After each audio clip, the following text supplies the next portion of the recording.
Hello everyone, welcome back to our channel. तो इससे पहले वाले ब्लॉग का ही नेक्स्ट पार्ट है, ये उसी दिन का है। ये शाम के 3 बजे का ब्लॉग है। तो यहाँ पे हम और पापा मार्केट जाने की तैयारी कर रहे हैं, क्योंकि मॉर्निंग टाइम में जाके हम सारे ग्रॉसरी आइटम निकलवा चुके थे। तो अब उनको लाने का था, क्योंकि स्कूटी से पॉसिबल नहीं इतना सारा सामान एक साथ लाना। कभी कभी हम ले भी आते हैं, लेकिन अभी जो समय चल रहा है उसमें लगा कि चलो निकलना है, तो एक साथ बाकी के भी काम हो जाएंगे। तो हम और पापा मार्केट जा रहे हैं, तो ग्रोसरी आइटम भी लेके आएंगे और जो कुछ कुछ काम पेंडिंग है वो भी करके आएंगे। तो चलिए चलते हैं मार्केट।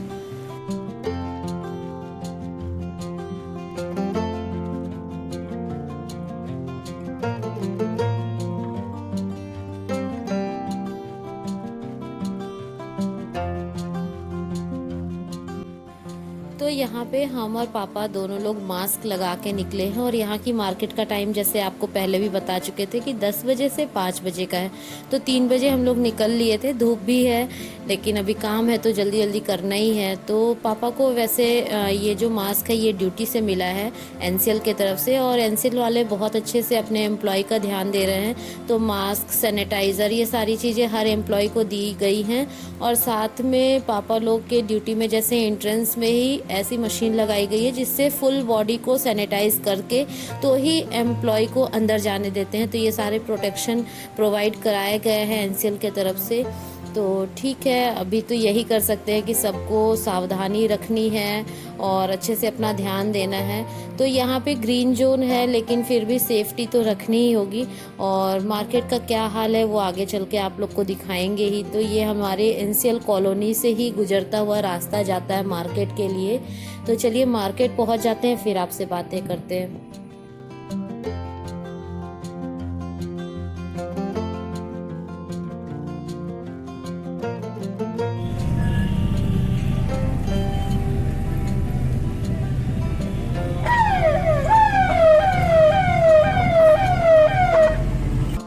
तो अभी आप लोगों को मार्केट में पुलिस के सायरन की आवाज़ सुनाई दी होगी ना, तो वो अनाउंसमेंट करना शुरू कर देते हैं कि 5 बजे से पहले पहले आप सभी लोग अपनी शॉप्स को क्लोज कर दें, वरना आपके ऊपर लीगल एक्शन लिया जाएगा।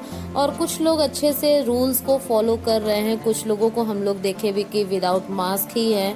और यहाँ से फिर हम लोग को चेयर भी लेनी थी एक्सचेंज करके, वो वारंटी पीरियड में थी तो वो टूट गई। तो इसलिए उसको चेंज करके हम लोगों को ये भी लेना था, नहीं तो बाद में फिर उसका टाइम निकल जाता तो चेंज भी नहीं होता। तो ये सारे काम किए, और यहाँ राशन की दुकान से हम लोग राशन इकट्ठा करके सब कुछ ले लिए और डिक्की में रख दिए। और पहले चेयर के लिए हम लोग ठेला करने वाले थे कि उस पर मतलब दे देंगे उसको पैसा तो वो घर तक पहुँचाएगा। लेकिन फिर ये हुआ कि हम लोग सोचे कि चलो कार लेके आए हैं तो शायद कार में ही आ जाए। तो आराम से 6 चेयर कार में आ गई थी। ये कार भी हम लोगों का बहुत साथ देती है, कुछ भी काम हो हम लोग इससे बहुत सारा काम कर लेते हैं आसानी से। इसको बिल्कुल हम लोग कह सकते हैं कि एकदम धुन के इस्तेमाल करना होता है ना, कि किसी चीज़ को एकदम रगड़ घिस के इस्तेमाल कर डालो। तो इस कार का यूज़ पूरी उसी तरीके से होता है कि बहुत सारे काम हमारे घर के हम लोग सब कुछ कर लेते हैं इसी से। तो अब यहाँ इसको चेयर को रखेंगे, उसके बाद आगे मार्केट के काम के लिए हम लोग निकलेंगे।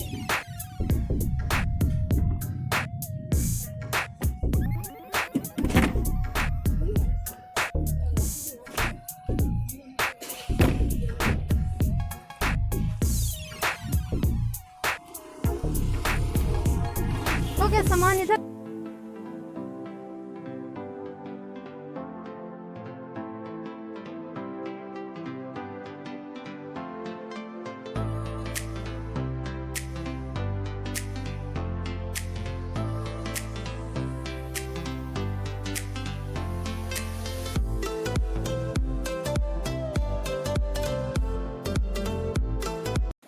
तो मार्केट का जो भी काम था वो सारा काम हो चुका है। अब हम लोग निकल चुके हैं घर के लिए, और घर जाके फिर आगे क्या करना है, वो घर के काम तो रोज के होते ही हैं, तो वो भी करना है। और पता है, कभी कभी ऐसा लगता है कि काश भगवान हमको बेटा बना के भेजे होते तो हम पापा की थोड़ी सी ज़्यादा हेल्प कर पाते। क्योंकि कई बार ऐसी सिचुएशन आती है ना कि उस टाइम पे पापा ये कहते हैं कि रहने दो, तुमसे नहीं होगा, हम कर लेंगे। और उस टाइम पे बहुत तकलीफ़ होती है कि काश हम बेटा होते हैं और पापा का बोझ थोड़ा सा कम कर पाते हैं, क्योंकि इस एज में जितना पापा को करना पड़ता है ना, कभी कभी बहुत तकलीफ होती है, लेकिन क्या कर सकते, जितना होता है करते ही हैं।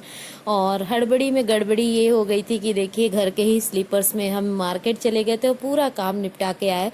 पापा को बताया तो वो भी हंस रहे थे। और यहाँ पे आने के बाद हम लोग पापा के लिए शर्ट लेके आए थे और जीन्स। वैसे तो पापा नॉर्मली कुर्ता पैजामा या धोती कुर्ता पहनते हैं, लेकिन ड्यूटी में उनको चाहिए होता है जीन्स का पैंट और शर्ट, क्योंकि उनका जो काम है वो वेल्डिंग का है। उनका मतलब जो जिस साइड में है उनको वेल्डिंग के बड़े बड़े जॉब जो होते हैं वो करने होते हैं, तो उनके कपड़े बहुत जल्दी जल जाते हैं, तो इसलिए उनको थोड़े मोटे कपड़े का ही लेना पड़ता है। यहाँ मुनमुन पापा का शर्ट पहन के हम लोगों को दिखा रही है।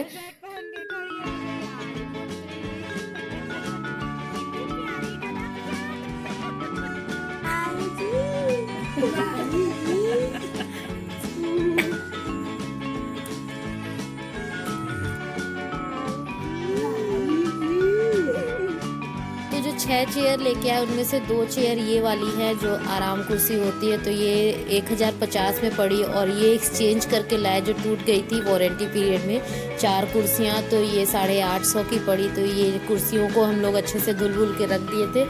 और उसके बाद ये सारे ग्रॉसरी आइटम, ये तो देखिए अभी काम इतना बढ़ गया है ये सब साफ़ सफाई का। नहीं पहले सर्फ वगैरह, सर्फ साबुन ये सब को कोई साफ़ करता था, साफ़ करने वाली चीज़ों को, लेकिन अभी इनको भी क्लीन करो फिर घर के अंदर लाओ। तो क्लीन हो चुका था और मेरी मुनमुन रानी सारे सामान को अंदर कर रही है और अपनी ताकत का प्रदर्शन कर रही थी कि हम बहुत ताकत वाले हैं।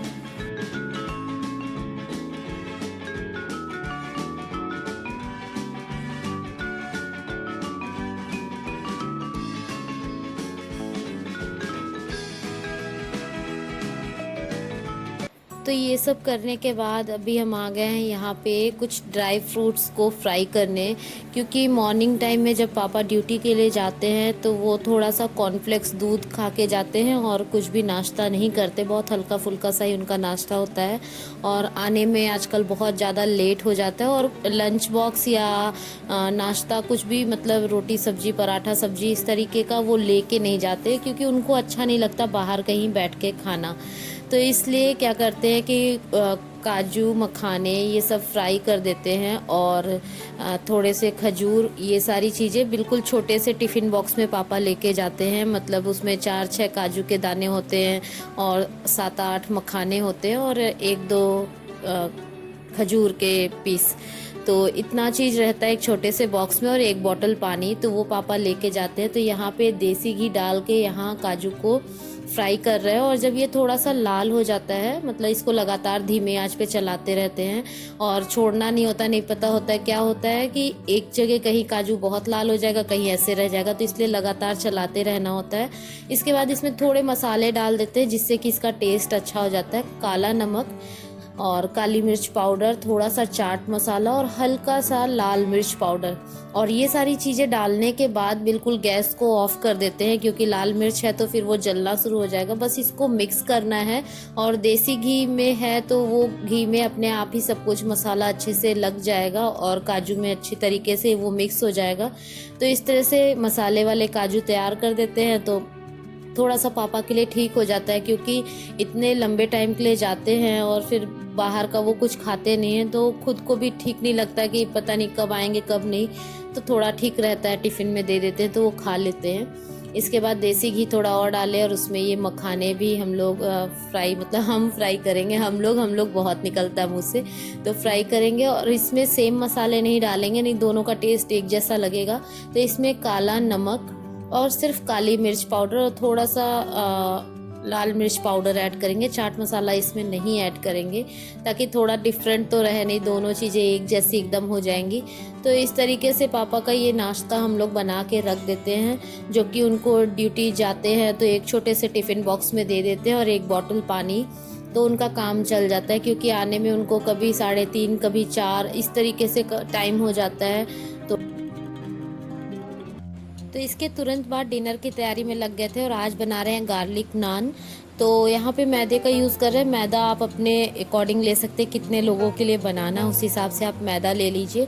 उसके बाद इसमें 1 चम्मच बेकिंग पाउडर डाले हैं, 1 चम्मच बेकिंग सोडा यूज़ करेंगे, और इसके बाद डालेंगे हम लोग हाफ टेबल स्पून, बिल्कुल छोटे चम्मच से हाफ टेबल स्पून नमक। और फिर उसके बाद हम लोग ऐड करेंगे इसमें, नमक के बाद ऐड करेंगे पिसी हुई शक्कर 1 चम्मच। तो ये इतनी चीज़ें हम लोग डाल चुके हैं। इसको अच्छे से मिक्स कर लेंगे पहले एक बार, ताकि सारी चीज़ें जो बेकिंग पाउडर, बेकिंग सोडा, नमक और शक्कर है वो सारी चीज़ें आपस में अच्छे से मिक्स हो जाएं। और इसके बाद फिर हम लोग इसमें ऐड करेंगे 1 चम्मच के करीब कोई भी ऑयल, मतलब कोई भी कुकिंग ऑयल जो भी आप पसंद करते हो। यहाँ पे हम रिफाइंड ऑयल यूज़ किए हैं, आप घी या बटर भी यूज़ कर सकते हैं। इसके बाद 2 बड़े चम्मच यहाँ पे दही का यूज़ कर रहे हैं, और दही ज़्यादा खट्टी नहीं होनी चाहिए, इस बात का ध्यान रखिएगा। अब सारी चीज़ों को अच्छे से मिक्स करेंगे, एक अच्छा सा डो तैयार करेंगे। और मिक्स करने के बाद जितनी रिक्वायरमेंट हो पानी की उस हिसाब से पानी ऐड करिएगा, और एक अच्छा सा सॉफ्ट डो तैयार करना है हमें। तो चलिए पहले अच्छे से आटे को मार के और एक अच्छा सा डो तैयार कर लेते हैं। तो यहाँ पे ये नान के लिए डो तैयार हो चुका है। तो इस पे ऊपर से भी थोड़ा सा ऑयल लेके इस तरीके से लगा देंगे, और इसे 2 घंटे के लिए हम लोग रख देंगे। तो यहाँ पे अब ऊपर से बटर के लिए गार्लिक बटर तैयार कर रहे हैं। तो यहाँ पे 2 चम्मच बटर लिए हैं, इसको मेल्ट कर लेंगे। और इसके बाद इसमें कुटा हुआ लहसुन के एकदम बारीक टुकड़े डाल देंगे, कूट के अच्छे से। पेस्ट नहीं डालना है, कूट के डालना है। उसके बाद थोड़ी सी धनिया डालेंगे, और थोड़ा सा ऐड करेंगे मंगरेल, जिसे कुछ लोग कलौंजी भी बोलते हैं। अब इन सारी चीज़ों को अच्छे से मिक्स कर लेंगे। और ये गार्लिक बटर तैयार है, जो कि बाद में ऊपर से लगेगा। तो यहाँ देखिए डो बहुत अच्छे से सॉफ्ट हो चुका है, 2 घंटे बीत चुके हैं। तो अब इनको एक बार इस तरीके से हाथ से देखिए अच्छे से मल लेंगे, और देखिए कितना सॉफ्ट, एकदम रुई के जैसे ये तैयार हुआ है। तो चलिए अब बनाते हैं हम लोग नान। इसे ही आटा देखिए कितना सॉफ्ट तैयार हो गया। तो एक छोटी सी लोई लेंगे, जिस हिसाब से आपको बनाना है। तो एक मीडियम साइज़ की लोई लेंगे, और उसको अब बेल लेंगे हम नान के शेप में, लंबे में। तो अगर आप लोग को ये वीडियो अच्छी लगे तो लाइक, कमेंट, शेयर भी कर दीजिएगा। चैनल पे न्यू है तो चैनल को सब्सक्राइब कर लीजिएगा, और लाइक आप लोग किया करिए। कभी कभी आप लोग लाइक करना भूल जाते हैं, तो लाइक ज़रूर किया करिए। तो ये देखिए नान अच्छे से बेल चुके हैं। अब इस पे ऊपर से एक तरफ पूरे में पानी लगा देंगे। तो एक साइड में पूरा पानी लगा देंगे, और इसको इस तरीके से उठा लेंगे। और जिस साइड पानी लगा है उसी साइड पे इस तरह से तावे पे रख देंगे, मतलब पानी वाला साइड नीचे तावे के तरफ होना चाहिए। और इस तरीके से हाथ से दबा दबा के इसको सेट कर देंगे इस पे, और मीडियम फ्लेम पे इसको थोड़ी देर पकने देंगे। तो ये देखिए इनमें से छोटे छोटे बबल्स जैसे आ रहे हैं। तो नान बहुत अच्छा बनने वाला है, बहुत सॉफ्ट बनेगा। और एकदम बराबर ही बेलिएगा, ताकि ऐसा ना हो कि कहीं बहुत ज़्यादा मोटा हो जाए, कहीं बहुत ज़्यादा पतला। अब देखिए ऊपर से जब बबल्स आने लगे हैं, तो ये मतलब है कि आधे अच्छे तरीके से ये पक चुका है। तो अब दूसरे साइड पे इस तरीके से तावे को पलट के हम लोग मीडियम फ्लेम पे ही इसको सेकना शुरू करेंगे। तेज़ आंच रखेंगे तो एकदम से नान जल जाएगा, जो कि फिर वो जला जला अच्छा नहीं लगेगा। इसलिए थोड़ा मीडियम, थोड़ा हाई, इस तरीके से फ्लेम को करते रहिएगा। और इसको पूरी तरीके से एक साइड से हम लोग सेक लेंगे। और ये बिल्कुल तंदूर स्टाइल से बनने वाला है, बहुत ही टेस्टी लगता है। आप गैस पे भी आराम से तवे पे बना के इसको खा सकते हैं। तो इसी तरीके से इसको घुमा घुमा के अच्छे से आपको सेकना है। तो देखिए लाल होना शुरू हो गया। तो ऐसे घुमा घुमा के सेकेंगे तो पूरी तरह से सिक जाएगा। और यहाँ पे नॉन स्टिक तवे का यूज़ कर रहे हैं, इसलिए ज़्यादा देर उस पर टिका नहीं और वो अपने आप ही निकल गया। तो कोई बात नहीं, इसको इस तरीके से हम लोग हाथ से लेके सेक चुके हैं। सेक तो लिए ही थे, थोड़ा सा और सेकना था, सेक लिए। अब ये तैयार हो चुका है। तो ऊपर से जो हम लोग गार्लिक बटर तैयार किए थे उसको लगा देंगे पूरे नान पे, और ये नान तैयार हो गया। और मॉर्निंग टाइम वाले कटहल के कोफ्ते थे, तो उसके साथ सर्व कर दिए थे। हमारा डिनर तैयार हो गया।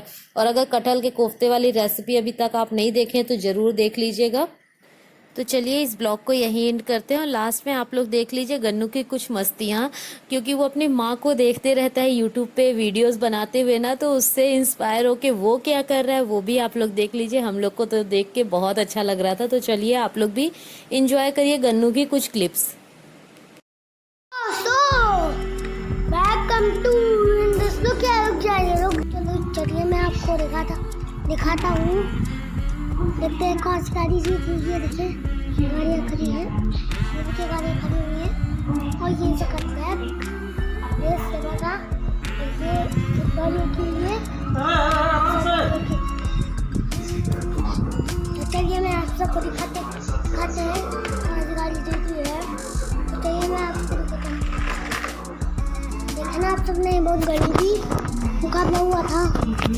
गरीबी मुकाबला हुआ है आपके लिए। तो चलिए मैं आप सबको दिखाता हूँ। ऐसी गाड़ी है तो मुझे कमेंट करके ज़रूर बताइएगा आपको कौन सा क्लास चाहिए और कौन सा कार चाहिए। तो चाहिए मैं आपको दोस्तों वेलकम टू हिंदुस्तान के मां। कैसे हैं हम सभी? मेरे में टीवी पूरा काला हो चुका है। रुकिए मैं hello friends, welcome to Hindustan के मां।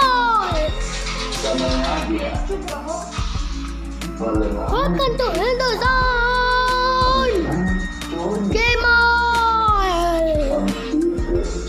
मैं आप सबको कुछ दिखाना चाहता हूँ। तो ये देखिए मेरे पीछे। रुकिए मैं आप सबको दिखा